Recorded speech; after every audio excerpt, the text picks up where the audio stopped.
Hi, this is Mike from Eagle's Wings. Um, Scripture tells us in John 17:3, and this is life eternal, that they might know thee, the only true God, and Yeshua HaMashiach, whom thou hast sent. So I start with that scripture because there is a truth, universal truth, that we would know the only begotten Son of God and the Father who sent him. Um, I guess I'll leave it at that. But the things that are on my heart today are things that um, have been on my heart for a long time. Um, just wanted to share that many years ago, uh, I really became interested in knowing who Yeshua was, who the Prince of Peace, the Counselor, Almighty God, Everlasting Father. Those are names that are given to Yeshua, to Jesus. And seeking him and knowing more about him has drawn me to a place where I just have become obsessed to know more about him every day. Um, that hunger has grown in me and will not let me go. I have gone through years of cults, years of being ruled and trained by man. I've gone through years of living my own life.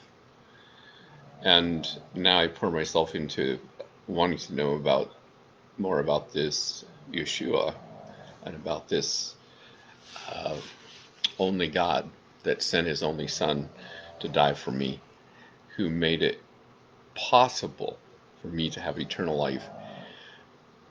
And so, quite a few years ago, I received Jesus as my Lord and Savior in my life, not really knowing what all that meant. And that was on the day that before I got married to my beautiful wife. I received Yeshua into my heart, and he came into my heart. I saw, literally, knew nothing about the dove, but I literally saw from the ceiling come down a dove and rest into my heart. I didn't understand a whole lot about it, but I remember something about Jesus and the baptism of the Holy and being baptized in water by his cousin John and seeing the dove come down in light upon Yeshua. Um, I really did get saved that day. Just didn't know what it meant. Years later, I got out of a lot of cult things that were very structured and very uh, unloving and not a part of God's plan. So in that, I learned a lot of things. I learned about how the Holy Spirit doesn't want you to live and serve. So getting hungry and becoming a part of a church was something I thought was very important because um, without the church, you're kind of strung out by yourself. You're a loner, and you don't have um, that fellowship that God calls you to do and to be a part of. And especially as we see the day approaching, the scriptures tell us not to um, forsake the assembling together as the manner of some is. Um, we don't realize the import of how it's extremely important to meet together. And as I see it in these times that we live in, home groups are going to be more evident and prevalent than we can ever imagine. Um, so going onward, becoming a pastor and doing some things with with a group of believers is really, really awesome. So with that said, I became hungry to know more about what this rapture is all about. Um, I think, you can overstate something and talk about something so much and it becomes a moot point. And there are things in life where um, it's important to bring up things to alert people to. Um, I know date setters have been something that's probably not accommodable to the generation we live in of people who look to um, someone saying something and it doesn't come to pass. Nobody likes to hear that, oh, on such and such date I'm going to be there, and all of a sudden nobody's there. Or, oh, I'll call you back, and you never get a call back. Or, yeah, we'll touch base with you in 2 weeks on that job, and never hear anything back. Or just, oh, you'll get that pay raise, and never get it. Well, um, a lot of times when we don't hear what the speakers are saying, and rightfully so, there are some that have been off the rocks about the coming of the Lord and the timing of the Lord.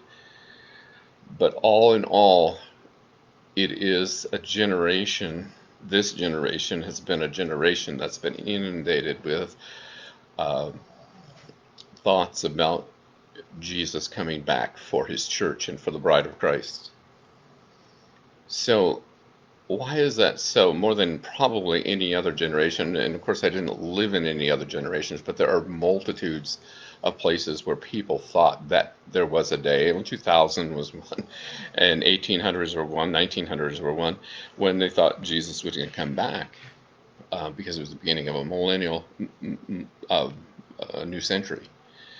So that said and done, when you look in the scriptures and you start to see how old our earth is, um, how old everything is, and the scriptures are pretty plain and evident that show the generations of the peoples of the Bible that we're not a very old earth. We're not a very old generation. There are that we know of in the time frame that we are.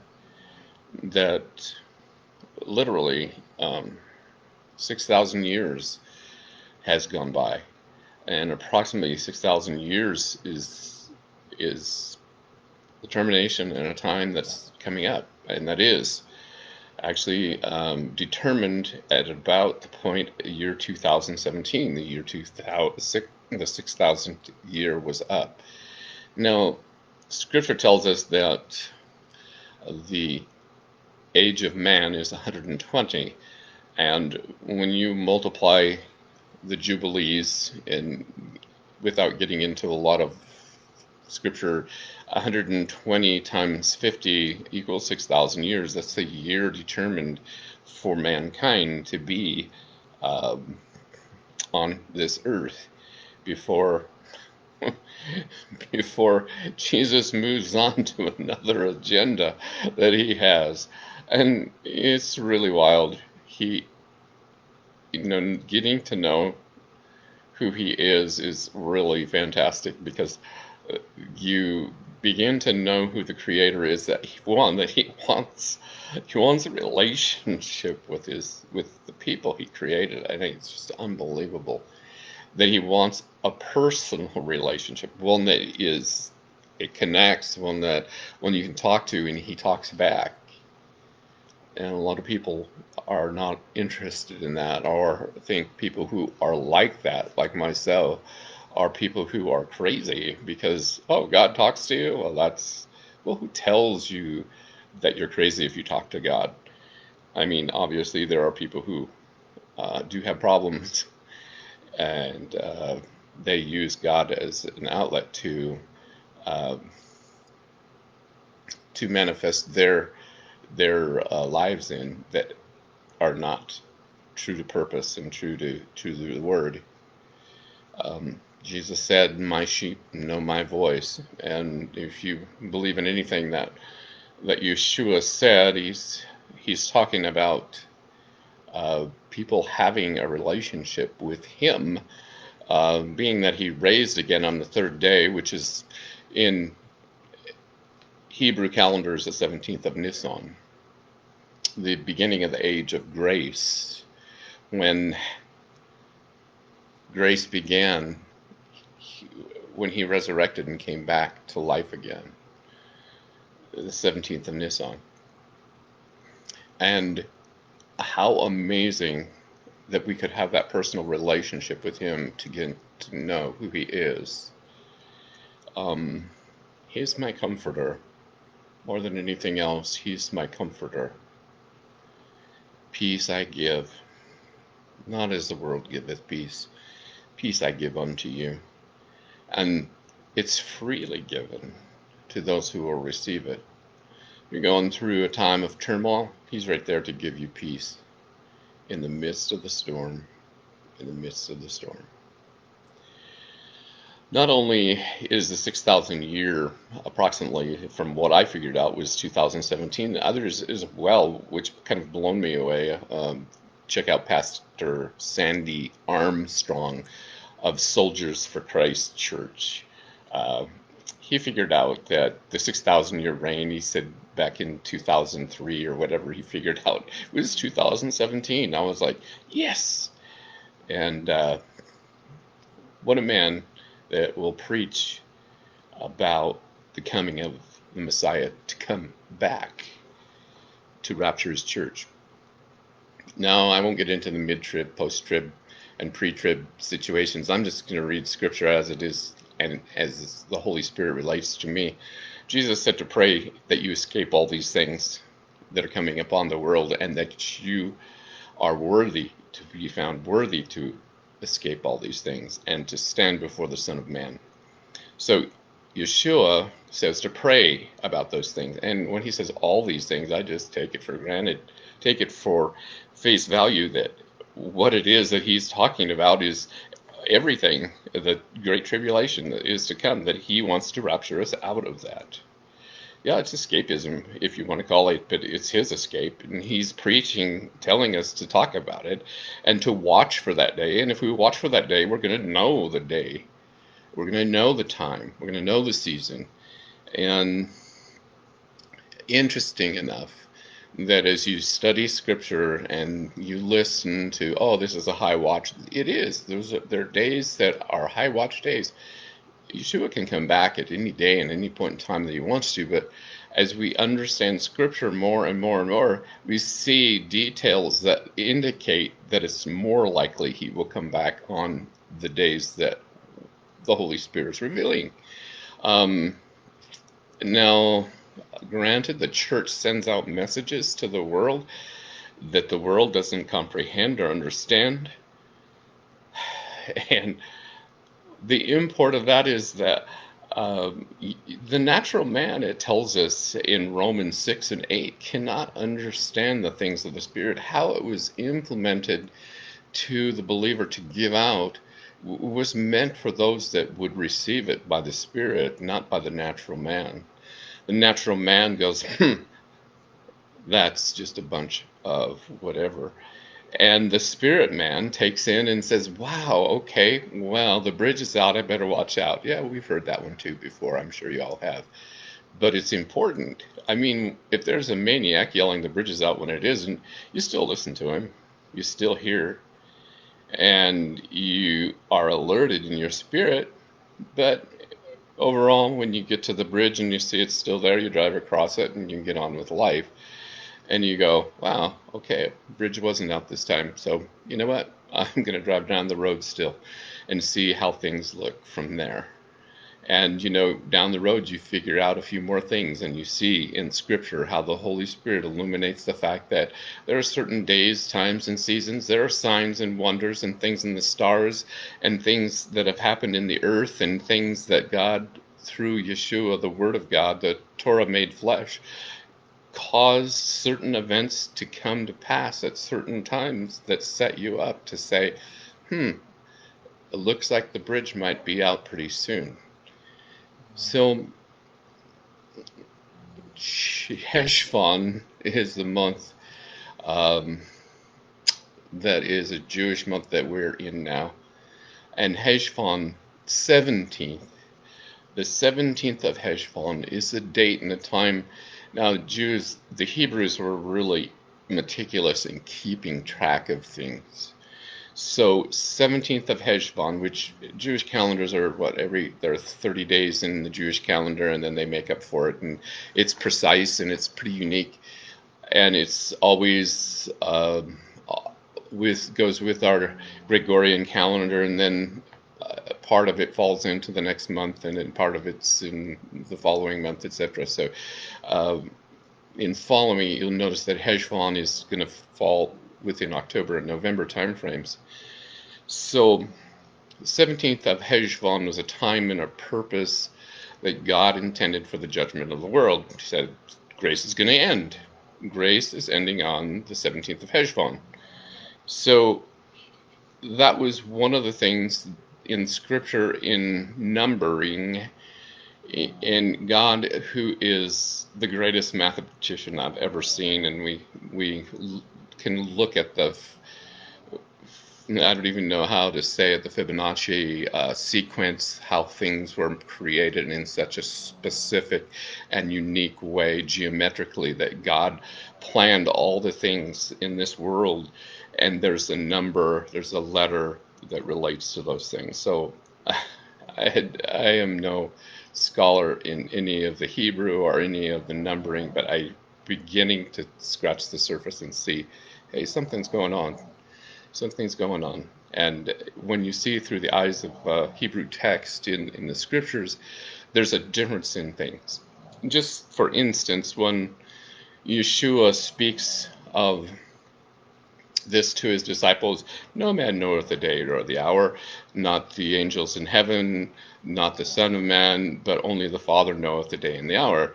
It's a Hebrew idiom.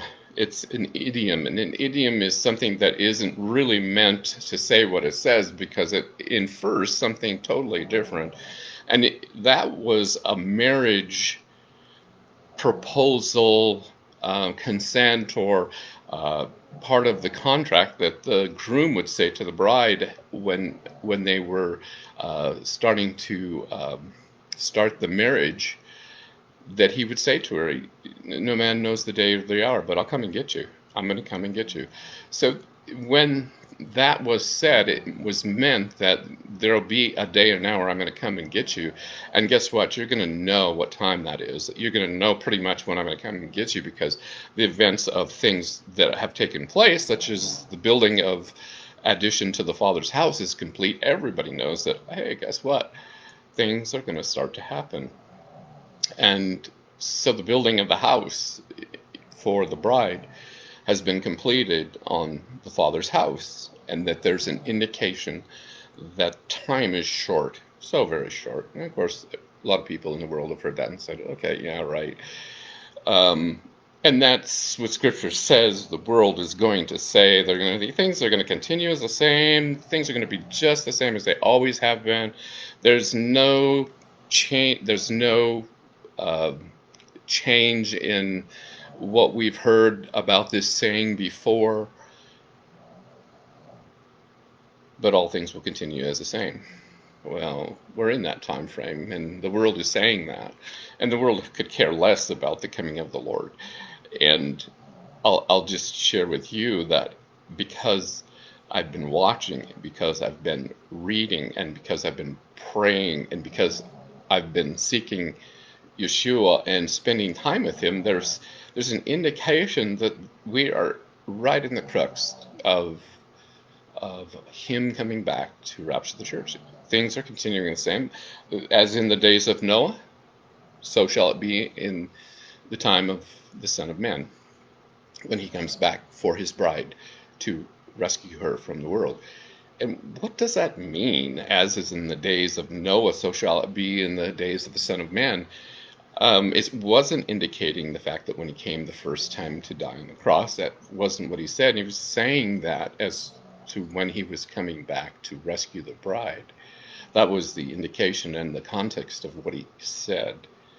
So what does that mean as in the days of Noah? Well, guess what? On the days of Noah, Noah, 7 days before, got on the ark and it started raining 7 days later. And the fountains of the earth and of the firmament broke forth waters from the sky, from underneath, and the great flood started on the 17th of Heshvan. So the 17th of Heshvan coming up is, I believe it's November 4th, is the time frame, 4th or 5th, right in there. So that's when God's telling us the end from the beginning. These are indicators that God is giving in Scripture that He speaks the end from the beginning of things. So the 17th of Heshvan was the day that grace ended. And did you know that Noah is the word for peace? And if you spell his name backwards, it is grace. Peace and grace. Noah is an archetype of Jesus Christ. He took 7 of his family on, including himself, which was 8, which is completion. 8 is the number of completion. And so when you see that in completion, that and that Noah is an archetype of grace and peace, and that his name means peace and grace, spelled frontward and backwards, is kind of unique. And then what happened? Well, it rained a lot, and it destroyed the earth, except for those 8. And it rested on the Mount of Ararat. Mount Ararat. And now that's an interesting name too. Mount Ararat, the word Ararat, from what I understand, from what I've studied, it means to reverse the curse. When did the ark rest upon Mount Ararat? It was on 17. That's when grace was to begin. When grace would begin to reverse the curse on Mount Ararat, to reverse the curse. And Nisan 17. That in a time to come, that there would be an age of grace through the Savior Yeshua HaMashiach, that on the 17th of Nisan, Jesus rose from the dead. He rose from the dead. These are interesting dates and times. He could come back today, but he surely could come back when he wants to, on the day of grace ending, which would be the 17th of Heshvan. Yeah, maybe your heart gets stirred to that, and maybe it's like it just turn your heart off because you just heard a date. But I'm one who becomes interested in people who have possibilities of time frames when the Messiah could come back. I don't want to miss the greatest event ever in life, except for the fact that I got saved through knowing Jesus as my personal Lord and Savior. That in itself, saved by grace, is the greatest thing ever, except for the fact that He wants to complete in me now the resurrection of this earthly body to make a body resurrected and perfected like His, exactly like His. It says, when we shall see Him, we shall be like Him, that He will give us a resurrected body. I think that's a pretty neat thing. And I pray that you're getting ready for His return each day. It's important to watch for His coming, but more important is to have that relationship in Christ that He's called us to. If we don't have that relationship in Christ Jesus, we have nothing. If we have a relationship with Him that is second place to the things of this world and this life, we're shortchanging ourselves. We're doing a disservice to our own selves and to Christ. if he's not first place. You shall be the most blessed of all persons when Christ is first in your life. You shall have all the desires of your heart. He hears you, he answers you, he speaks to you. Well, what more could you have if God's for you? Who can be against you? The world, the enemy. But there's no breaking through what he's blessed us with in him, in Christ, when he's first.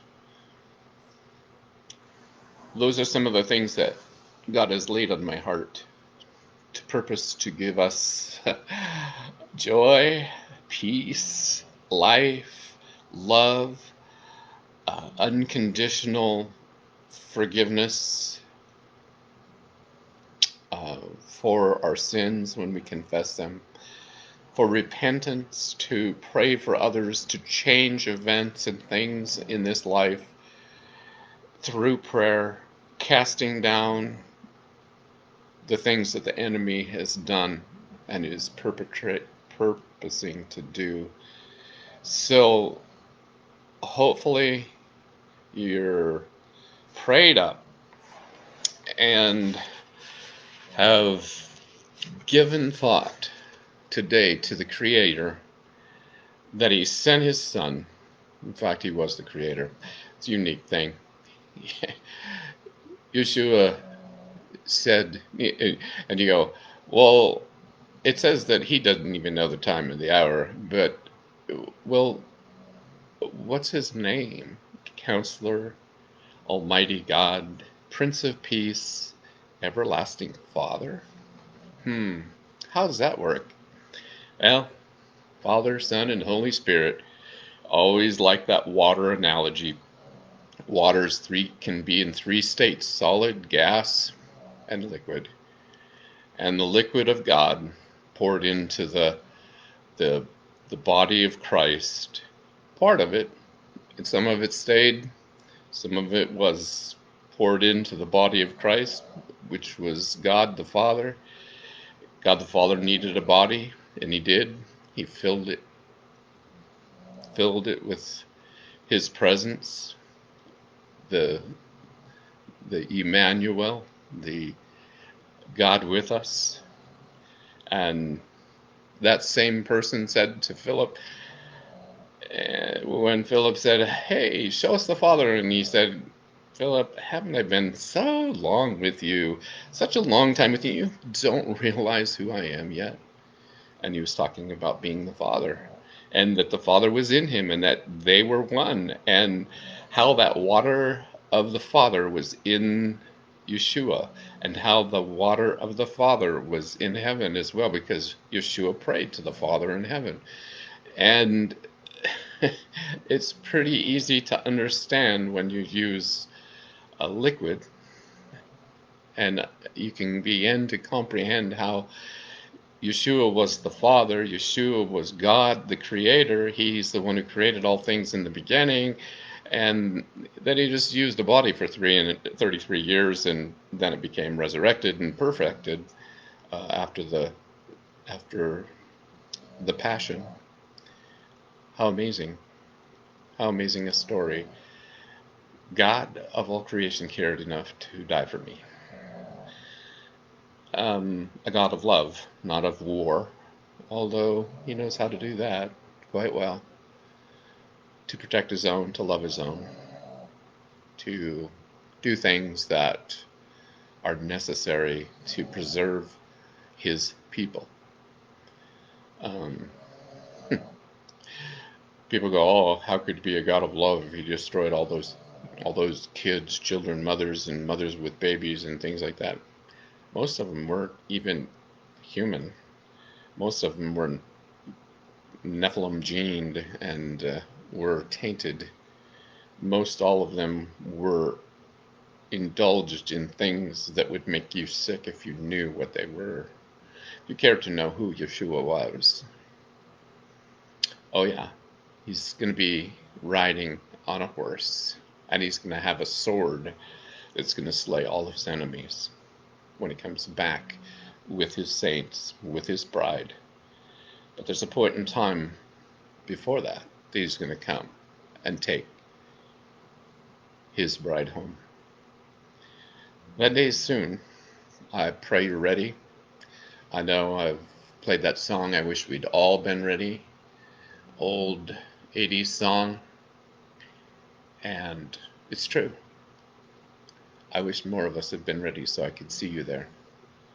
But in this account, know that I love and I care for each of my children and my grandchildren. I love them with all my heart. But with the fact of what is coming, I really see that this bridge that I'm coming to could possibly be out. If it's not, that's okay. I love life even more. I love grace even more. I love Yeshua even more. Even though there are accounts of times that come and go, it encourages me. It makes me dig in more to do more for him and to express what he's put in me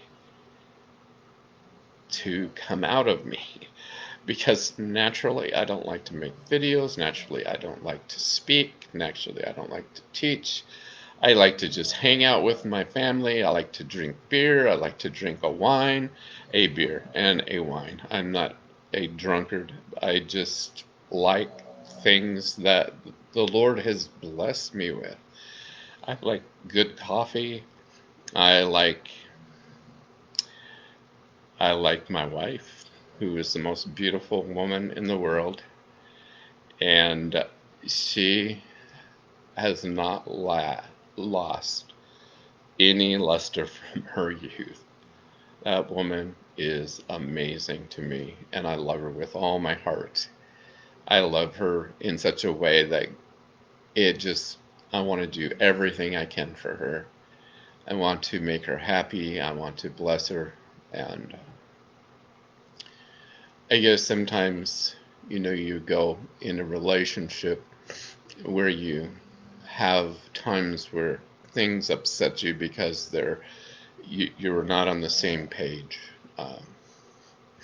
More than anything, you can love way beyond your ability as a human being when you see through the eyes of Yeshua what he's done for you personally. You can reach out with his love to touch another and walk in love. And that's how the world's going to know that you are his disciples when you love one another. Wear a mask. I know it sounds crazy. Wearing a mask now isn't going to hurt anything. Wearing a mask down the road, we'll talk about that. And taking the vaccine, I don't take vaccines anyway, but I wouldn't take this one for anything. Not because Donald Trump made it, but because the implications of what it may mean to take that vaccine. If you studied anything about the vaccines and about the things that are coming down the road, yeah, I'm concerned that it is a precursor to the uh, uh, chip. Yeah, it makes me think. And Dr. Bill Gates, some of the things that he was talking about is if you get rid of the God gene or the God thing in the pineal gland, that you could actually control people better. And if you just look at some of the things that he's actually said with his own mouth about getting rid of religion, and the vaccine and things that he's got his hands into, it makes me not really want to take any vaccine. Especially, I remember helping a young lady out in Canada. Her two girls, they're twins, that were born, they were fine. They were normal. They were perfectly fine. And then I guess in Canada they had to take the vaccine shots, boom, boom, boom, one after the other, or all at the same time. I don't know what it was, but those young girls could talk. They were animated, a little autistic, on this autistic spectrum just slightly, but they were fine. They could talk, they could integrate, they could think and process just really, really well, and they were fine until they took those vaccines. They could not talk. They were horribly incapacitated as human beings to do and be in all that God had created them to be. So helping this young lady out, there were heavy metals and things that were in her from the vaccines that created these things to happen, and I have not got a hold of her, but I'm hoping that the chelation therapy that she had to go through was the very fix that they needed. But it was from the vaccines. And of course, you can go, oh, vaccines don't have any problem, but I know when talking to people that the timing and everything of those vaccines in their children have made a tremendously horrible impact in their lives. So, that being said, keep watching, keep looking up. The enemy says look down, be focused on this life. Yeshua says look up, focus on the things of the life to come, because they're eternal, they're forever. And one thought is that we don't think about too much is that heaven isn't just a place where it's vapor. It's real. It's as real as our eyes see this life is real, only it's permanent. It is indestructible. It's incapable of corruption, of I want to say rot and decay. It's a place that's real as this earth, only more real. And the leaves aren't going to fall and rot.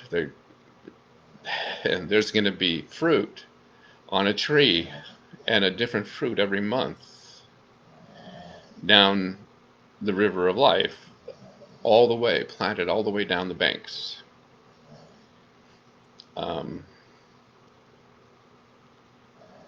Know that he loves you, and he cares for you, and that I hope you're found in him today as his child. Video's long, a minute to be, a little longer, and I believe the Savior is just telling you he loves you. He's ready to come back for you. The Father has said, be at the door, son, because I'm going to blow that trumpet. And when that trumpet sounds, he's going to get his bride. Scriptures indicate that.